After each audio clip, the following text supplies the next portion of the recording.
Nenhum país grande está isento do culto ao herói, do fervor por seus grandes homens. No caso dos Estados Unidos não há homem a quem o país preste mais tributo do que a George Washington, o general vitorioso da Guerra da Independência Americana, que depois se tornou o primeiro presidente da nação. Por trás de sua extraordinária história, há um homem com múltiplas facetas. Era conhecido como um mestre estrategista militar, mas cometeu vários erros que quase custaram a guerra aos norte-americanos. Lutou por uma causa liberal, mas tinha centenas de escravos. Consolidou-se como o pai da pátria, mas nunca teve filhos próprios. Washington, o pai fundador dos Estados Unidos, era um homem singularmente norte-americano. E hoje, na nova enciclopédia, vamos conhecer sua vida fascinante. E não se esqueçam de apoiar esta iniciativa, seguindo-nos em nossa conta do Instagram, que vocês podem encontrar abaixo do vídeo.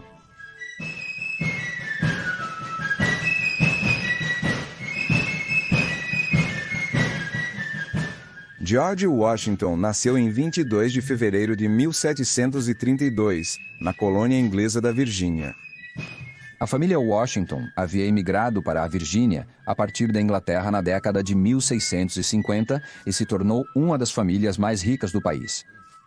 Na colônia, eram proprietários de várias plantações de tabaco, onde trabalhavam centenas de escravos, fazendo parte da nova aristocracia que se formou neste território conquistado pelos ingleses. Augustine Washington, o pai de George, era bastante ativo na política local, trabalhando como juiz de paz e como xerife do condado. Mas Augustine morreu subitamente quando George tinha apenas 11 anos, e grande parte da propriedade dos Washington passou a ser administrada pelo irmão mais velho de George, chamado Lawrence, a quem George idolatrava como irmão. O jovem George foi treinado como técnico agrícola e também mostrava seu talento como criador de mapas e como desenhista. Mas o adolescente George não estava contente com uma profissão tão tranquila e ansiava por aventura. Sua aventura chegou de forma inesperada quando seu irmão Lawrence morreu de tuberculose em 1752, o que tornou George o descendente da proeminente família Washington. Pouco tempo depois disso, Washington se juntou a uma comissão na milícia colonial e foi nomeado major pelo tenente-governador da colônia. Washington juntou-se ao exército britânico em um momento muito perigoso, já que na fronteira, a oeste das colônias britânicas já estabelecidas, o vale do rio Ohio estava sendo disputado tanto pela Grã-Bretanha quanto pela França, e ambos construíam fortalezas em locais estratégicos para consolidar seu controle sobre o território. Dessa forma, Washington foi nomeado subcomandante do Regimento da Virgínia, a primeira unidade militar colonial profissional, e foi ordenado que marchassem para as bifurcações do Ohio para se opor ao movimento francês que ocorreu em 1754. A caminho de Ohio, o comandante do regimento quebrou o pescoço ao cair de seu cavalo e morreu pouco depois do incidente, então a chefia passou para as mãos de um não tão experiente George Washington. Quando o comandante chegou à bifurcação, descobriu que os franceses haviam chegado lá primeiro e começaram a construção de sua própria fortaleza para a batalha chamada Fort Duquesne. Washington se retirou para estudar seu próximo movimento e, no processo, se juntou a um amigo que havia conhecido um ano antes, um membro da tribo Mingo, chamado Tanacharison. Tanacharison informou a Washington sobre um grupo de cerca de 35 soldados franceses que se aproximavam de sua posição e sugeriu um ataque próximo no tempo. Os dois grupos realmente se enfrentaram e o que aconteceu depois tem sido tema de controvérsia.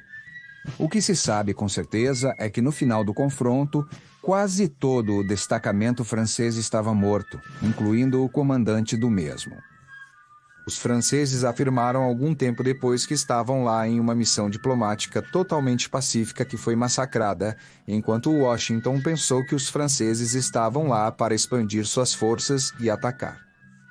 O certo é que esta batalha acabou sendo um dos gatilhos para uma guerra internacional entre a Grã-Bretanha e a França, conhecida como a Guerra dos 7 Anos.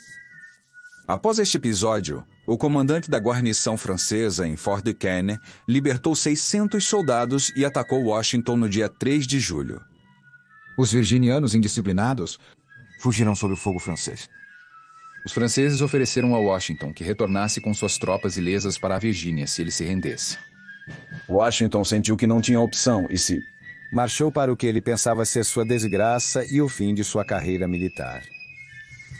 Mas, para sua surpresa, a Câmara na Virgínia atribuiu a derrota a outros fatores e não a Washington. No ano seguinte, os britânicos enviaram uma força de 2.000 soldados sob o comando do general Edward Braddock, com o objetivo de recuperar o Forte Duquesne. Washington os acompanhou como guia, pois já tinha experiência nesta área e neste território. Porém, a batalha foi outro desastre. No dia 9 de julho de 1755, 2/3 dos soldados britânicos foram assassinados ou feridos. Washington ganhou certa reputação durante a batalha por formar uma retaguarda para evitar que a retirada das tropas se tornasse um massacre ainda maior. Washington serviu na milícia colonial até 1758, quando renunciou desgostoso após ser rejeitado em sua tentativa de garantir uma comissão real no exército britânico. Os comandantes britânicos descartaram Washington e outros líderes coloniais por serem para eles uns novatos e uns simplórios. Este julgamento dos britânicos voltaria a atormentá-los mais tarde. Em 1759, Washington casou-se com Martha Custis, uma jovem viúva rica que possuía uma das maiores plantações da Virgínia. Isso, combinado com suas próprias posses, transformou Washington no homem mais rico das colônias. Ele estava feliz em criar seus enteados Jack e Patsy Custis, mas nunca teve seus próprios filhos com Martha, apesar de terem sido casados por mais de 40 anos. Acredita-se que a varíola que ele contraiu quando jovem pode tê-lo deixado estéril.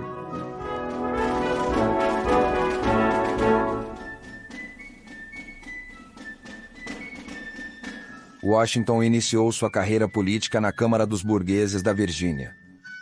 É importante notar que já nesta época floresciam ideias de independência do Império Britânico.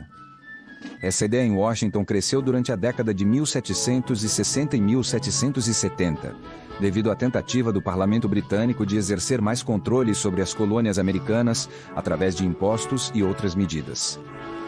Washington, como muitos outros, opinava que este era um ato de tirania porque os americanos não tinham representação suficiente no governo britânico, governo que criava as leis às quais eles estavam sujeitos, apesar de não terem representação suficiente, segundo eles. A crescente tensão que havia finalmente se transformou em um conflito aberto em Boston, onde as tropas britânicas, sob o comando do general Thomas Gage, estavam tentando submeter uma população colonial cada vez mais rebelde, cada vez mais em protesto e ganhada aos sentimentos de independência. No dia 19 de abril, os britânicos e a milícia colonial tiveram seu primeiro confronto, que iniciaria formalmente a Guerra de Independência Americana. Os delegados das 13 colônias, cada vez mais partidários da independência, se reuniram no Segundo Congresso Continental em Filadélfia em 1775, convenção na qual Washington representou a Virgínia. Esta convenção é a que, um ano depois, adotaria a Declaração de Independência nos Estados Unidos. No dia 14 de junho de 1775, o Congresso criou um exército continental para trabalhar pela defesa comum das colônias, e ao começar as conversas sobre quem comandaria este novo exército, pensaram imediatamente em Washington. Sendo o soldado mais famoso da colônia devido ao seu serviço de mais de 20 anos na guerra, ele se tornou o candidato perfeito eleito de forma unânime para liderar o novo exército. No dia 19 de junho, Washington recebeu sua comissão e partiu para Boston 3 dias depois. quando chegou lá descobriu que seu exército, na verdade, era um grupo improvisado de milícias unidas, sem realmente uma organização efetiva. Os britânicos, por sua vez, haviam se retirado para a cidade, e os patriotas, como começaram a se chamar os partidários da independência, bloquearam as rotas terrestres para a cidade e a sitiaram. Enquanto continha os britânicos em Boston, Washington imediatamente transformou a milícia em um exército mais apto e formado. Em outubro, o rei Jorge III da Grã-Bretanha substituiu o general Gage pelo novo comandante William Howe. Finalmente, em março de 1776, o exército patriota conseguiu colocar canhões em um local alto estratégico e começaram a bombardear as posições dos britânicos que estavam em Boston. Isso obrigou Howe a recuar para Halifax, pelo oceano, e assim os americanos ganharam sua primeira vitória. Washington não iria relaxar depois disso. No entanto, algumas semanas mais tarde, ele transferiu seu exército para o sul, especificamente para a cidade de Nova York. Tanto Washington quanto Howe sabiam que Nova York era a chave para controlar o país e Washington esperava que os britânicos atacassem lá. Por isso, Washington passou alguns meses preparando as fortificações e continuou treinando suas tropas. Os barcos britânicos começaram a chegar ao porto de Nova York em 2 de julho, enquanto o exército continental elevava seu moral, alguns dias depois, quando chegou a notícia da ratificação da Declaração de Independência, que estabelecia que as colônias se declaravam como estados livres e independentes. No entanto, em 22 de agosto, o general Howe desembarcou em Brooklyn, na extremidade ocidental de Long Island. 5 dias depois, atacou a posição de Washington com 20.000 soldados, infligindo uma dura derrota aos patriotas americanos. Washington organizou uma retirada noturna sigilosa através do Rio Oeste e em direção às ilhas de Manhattan. Os britânicos se surpreenderam no dia seguinte quando descobriram que os americanos simplesmente haviam partido. No entanto, os britânicos os seguiram até Manhattan, causando uma nova fuga em pânico dos patriotas. Washington estava furioso com a covardia de seus homens e queria ficar para lutar, mas um ajudante teve que tomar as rédeas do cavalo do general e levá-lo embora quando ele já estava prestes a ser atacado pelos britânicos. Nova York caiu pouco depois e foi recuperada e ocupada pelos britânicos pelo resto da guerra. O exército continental foi pressionado em Nova Jersey e Pensilvânia quando o inverno chegou e Howe parou a perseguição porque no século XVIII os exércitos normalmente não lutavam no inverno. Então Howe voltou para Nova York para esperar o degelo da primavera. Enquanto isso, Washington sabia que tinha que fazer algo. O moral estava no seu ponto mais baixo. As deserções estavam aumentando, e se ele não agisse rápido, todo o seu exército iria se dissolver. Em meados de 1776, Washington já havia desenvolvido uma rede de espionagem eficaz e recebeu informações de que uma guarnição de 1.500 mercenários alemães estava nos quartéis de inverno perto de Trenton, Nova Jersey. Os alemães não esperavam um ataque, e era exatamente isso que Washington planejava aproveitar para atacar, também esperando que uma vitória elevasse o moral dos patriotas e provocasse um aumento de voluntários no exército. Na noite de Natal, Washington liderou silenciosamente seu exército até a travessia noturna do rio Delaware para Nova Jersey, uma façanha militar notável. E na manhã do dia 26 de dezembro, o exército continental pegou os mercenários de surpresa e fez 800 deles prisioneiros. Também levaram toneladas de suprimentos e armas para equipar seu exército. Alguns dias após a batalha, os britânicos atacaram a posição de Washington em Trenton, mas foram repelidos em outra das grandes manobras militares de Washington. A manobra consistiu em cercar o exército britânico e atacar a guarnição em Princeton, conseguindo assim a terceira derrota aos britânicos em apenas 10 dias. Os britânicos se retiraram para o sul de Nova Jersey e Washington finalmente foi para os quartéis de inverno em Morristown. Esta impressionante série de vitórias salvou o exército de Washington. Mas a guerra estava longe de terminar. O plano dos britânicos para a guerra em 1777 era mais complexo do que o ano anterior. Uma invasão liderada pelo general John Burgoyne, conhecido como Cavaleiro Johnny por seus uniformes tão elaborados e seu luxuoso estilo de vida, avançaram para o sul a partir de Quebec para tomar Albany, Nova York. O objetivo era isolar a Nova Inglaterra, que era a que tinha mais concentração de patriotas. Supunha-se que o general britânico Howe enviaria tropas de Nova York para apoiar o general Burgoyne, mas por razões não tão claras até hoje, simplesmente não o fez. pode-se ver supostas rivalidades pessoais entre os comandantes britânicos de alto escalão. Como não enviaram os reforços, no verão de 1777, os britânicos saíram de Nova York para conquistar Filadélfia, onde se reencontraram com o exército continental e derrotaram Washington na Batalha de Brandywine. Em setembro, as tropas britânicas entraram em Filadélfia, a sede dos Patriotas, e o Congresso Continental fugiu para York, na Pensilvânia. Mas a verdadeira ação estava ao norte de Nova York, onde, sem perceber, o cavaleiro Johnny havia levado seus homens direto para uma armadilha.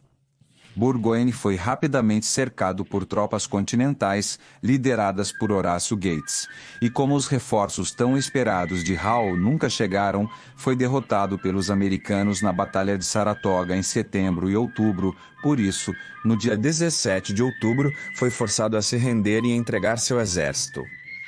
A rendição de Burgoyne foi um grande choque para todo o mundo. No caso de Paris, desde o início da guerra, o governo francês estava procurando razões para apoiar a causa independentista dos Estados Unidos, pois dessa forma poderia prejudicar seus rivais britânicos. A vitória dos americanos em Saratoga convenceu o rei Luís XVI de que os patriotas americanos poderiam se erguer como uma força de combate e começou uma aliança formal entre a França e os americanos no final de 1777. Nessa aliança prometeram às tropas suprimentos de dinheiro e, mais importante, uma frota naval, algo que faltava ao exército continental independentista. Enquanto isso, o americano Horácio Gates atribuiu a si mesmo grande parte do crédito pela vitória, apesar de não ter contribuído para a estratégia global da batalha. Isso para se promover e substituir Washington como general em chefe desses exércitos, mas sua tentativa finalmente fracassou. Por sua vez, o exército de Washington montou seu acampamento de inverno em Belfort, ao norte de Filadélfia. Esse inverno foi brutalmente frio e com muita neve, o que causou a morte de aproximadamente 2.500 soldados americanos. A causa americana se beneficiou com a presença de 2 oficiais estrangeiros que estavam a serviço da gesta. O Marquês de Lafayette foi um deles. Lafayette, um nobre soldado francês de 19 anos, partiu para a América no final de 1777 contra as ordens de seu rei, e Washington o proclamou como um general de seu exército.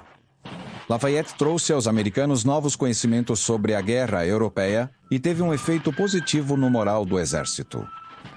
Acredita-se que a eventual aliança entre França e Estados Unidos da América foi alcançada em parte graças a ele. O segundo personagem importante foi o homem Friedrich von Steuben, ex-oficial e administrador do exército prussiano que deixou a Alemanha após ser acusado de manter relações homossexuais. O homem Friedrich chegou a Belfort em fevereiro de 1778. E foi nomeado inspetor-geral do Exército, onde desenvolveu um programa de treinamento e formação que transformou o Exército Continental em uma verdadeira força de combate profissional. O mais característico do inspetor eram suas roupas elaboradas e coloridas e seu costume de amaldiçoar os soldados em diferentes idiomas. Quanto ao general britânico Howe, enfrentando as consequências da campanha de 1777, ele se retirou resignado e foi substituído por Henry Clinton. Clinton deixou Filadélfia e retornou a Nova York, perseguido por Washington. Os 2 exércitos batalham em 28 de junho, em Monmouth, e retornaram a Nova York para descobrir no porto que havia uma frota francesa lá. Os franceses haviam declarado guerra à Grã-Bretanha e o que era até então um conflito civil regional se transformou em um conflito continental. Essa guerra envolveu várias potências europeias, de modo que o governo britânico agora enviava menos reforços para seus exércitos na América do Norte porque estavam mais preocupados em proteger suas possessões caribenhas. O foco da guerra se moveu para o sul depois que os britânicos tomaram a cidade de Charleston, na Carolina do Norte. No início de 1780, um exército sob o comando do Lord Cornwallis derrotou Horácio Gates na Batalha de Camden. Isso encerrou a carreira militar de Gates, que foi substituído pelo general Nathaniel Greene, que aplicou contra o exército de Cornwallis a tática de ataque e retirada, o que atrasou seu avanço para o norte da Virgínia. Washington, que agora tinha um aumento em suas fileiras devido aos soldados franceses e sua frota naval francesa, recebeu a notícia de que Cornwallis havia movido seu exército para Yorktown e intuiu que esta era a oportunidade de capturá-lo. Então Washington levou seu exército de Nova York para a Virgínia e logo Cornwallis estava cercado. Ele não podia recuar pelo mar porque a frota francesa o havia bloqueado e as tropas de Washington haviam sitiado suas fortificações. Depois de 2 semanas de batalha, Cornwallis percebeu que não havia mais esperanças e se rendeu ao exército independentista 19 de outubro de 1781. Os efeitos da derrota em Yorktown causaram em Londres o colapso do mandato do primeiro-ministro Frederick North, melhor conhecido como Lord North, e o novo governo pediu um diálogo de paz. Em setembro de 1783 foi assinado o Tratado de Paris, onde a Grã-Bretanha reconhecia os Estados Unidos da América como uma nação independente, e as últimas tropas britânicas deixaram Nova York no final de 1783. Foi assim que, contra todas as probabilidades e dificuldades, George Washington e o Exército Continental ganharam a guerra e obtiveram seu independência.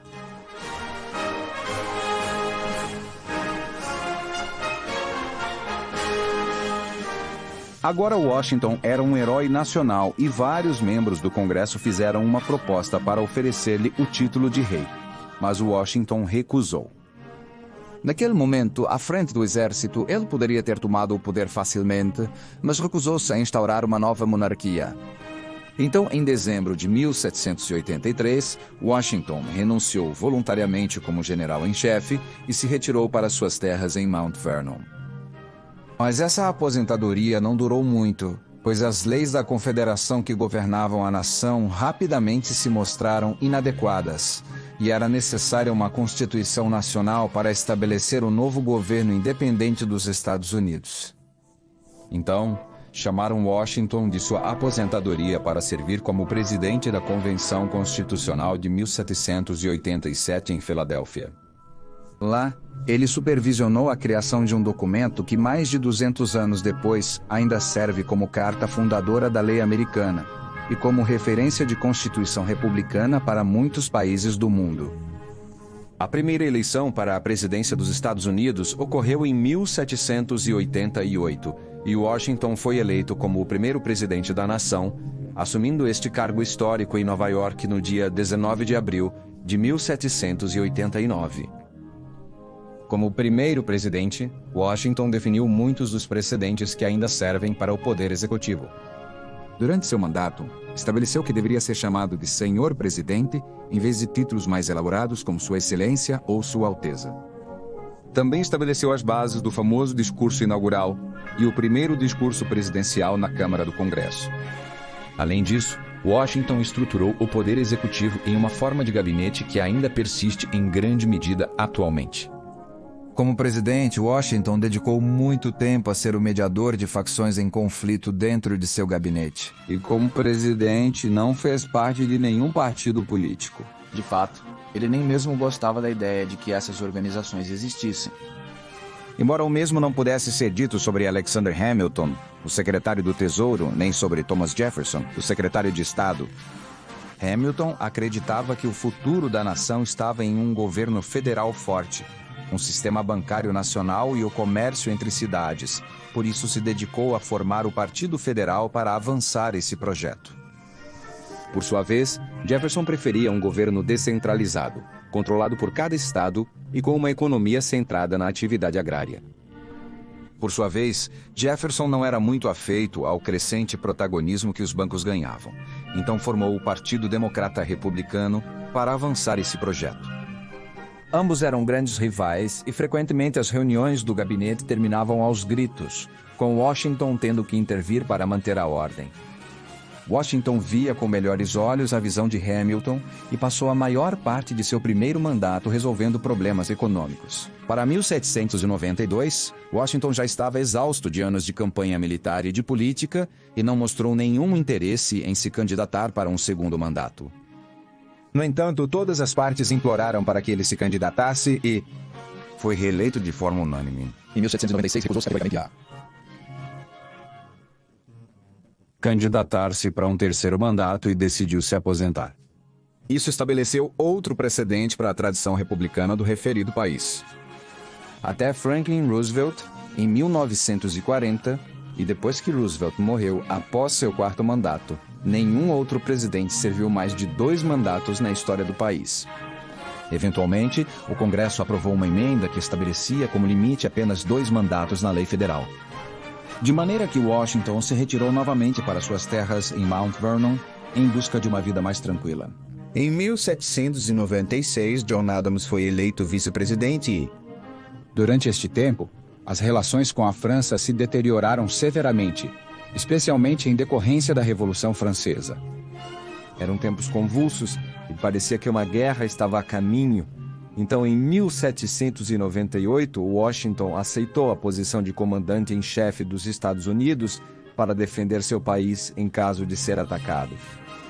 Mas nenhum exército apareceu, e Washington não teve que voltar a exercer como general de nenhuma batalha.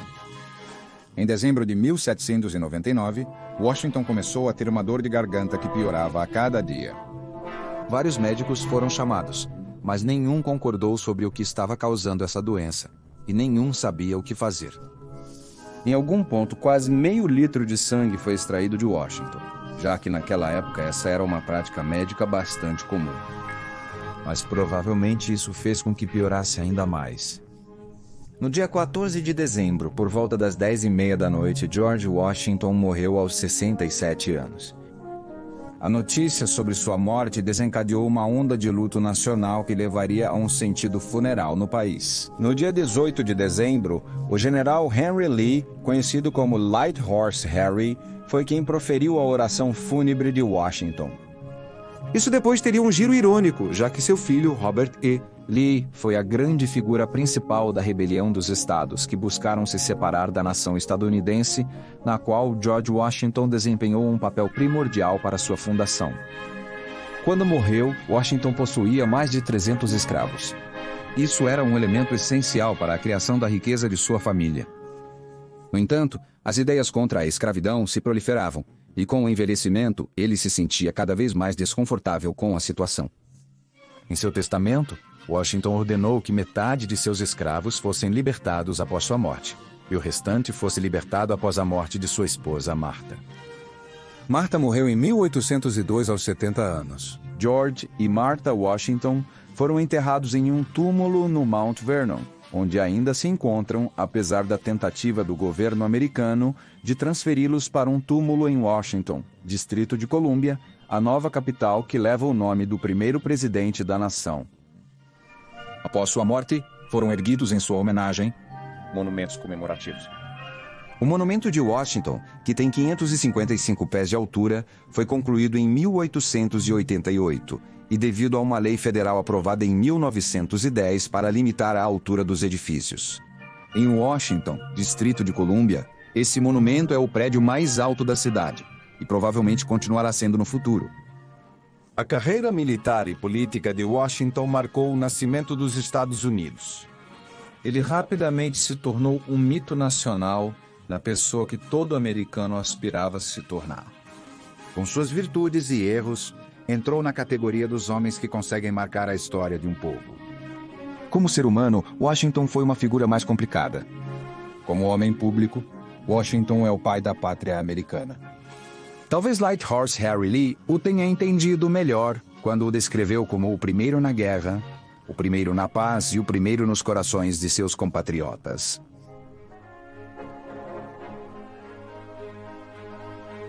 Espero que tenham curtido o vídeo. Não se esqueçam de se inscrever, pois temos muitos mais vídeos de qualidade a caminho, além de todos os que já publicamos. Também convido vocês a nos seguir em nossa conta do Instagram chamada A Nova Enciclopédia. E bem, nos vemos em uma próxima ocasião e cuidem-se muito.